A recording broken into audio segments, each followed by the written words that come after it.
น้องเองก็รู้สึกดีใจหลายที่ได้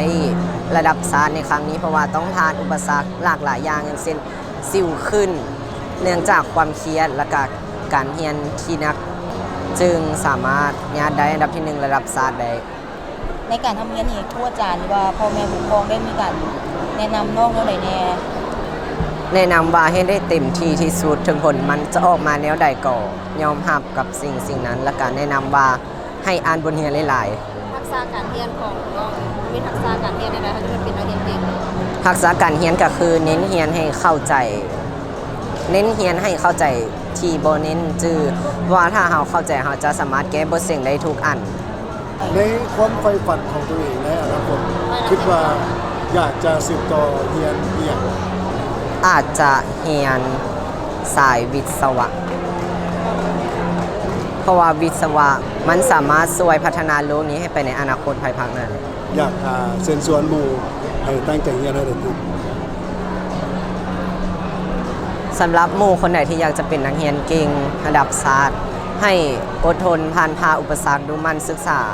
ค้นคว้าห้ำเรียนในสิ่งที่ตนเองสนใจและห้ามท้อถอยเพราะว่าความพยายามของตัวเองในมือนี้จะส่งผลถึงตัวเองในมือหน้า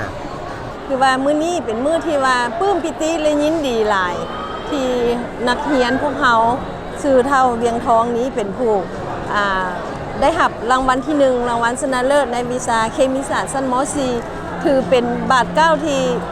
ที่ดีเนาะเพราะว่าผ่านมาพวกเขาก็แม่นเคยได้นักเรียนเก่งระดับชาติมาได้4น้องแล้วแหละน้องเวียงทองนี่ก็เป็นผู้ที่5เนาะเป็นปีที่ปิติซื่น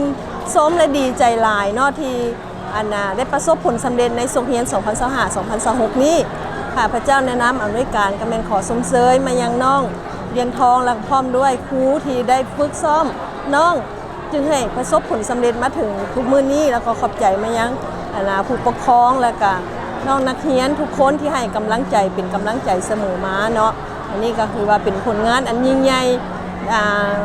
เป็นของขวัญอันพิเศษสำหรับปีนี้โรงเรียนเฮามันครบรอบ20 ปี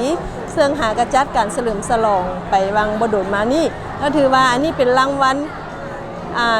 อันมีเกียรติที่สุดสำหรับโรงเรียนเฮาในครบรอบสร้างตั้งมา20 ปีนี้เนาะอันนี้ก็มีความดีใจเนาะแล้วก็สมเสยน้องนักเรียนที่ได้ตั้งหน้าเอาใจใส่แท้ๆจึงได้ประสบผลสำเร็จเพราะว่าการที่เป็นนักเรียนเก่งบ่แม่นเรื่องง่ายนอกจากระเบียบวินัยการเอาใจใส่เรียนแล้วทุกอย่างแม่นต้องให้มีความตั้งใจแท้ๆมีความมุ่งมั่นแท้ๆจึงสามารถประสบผลสำเร็จได้เนาะขอสมเสยขอบใจหลาย Make lunch better. Ooh, Pepsi. Make it super, mega, extra spicy. Make it viral. That's better. Your meals better with Pepsi.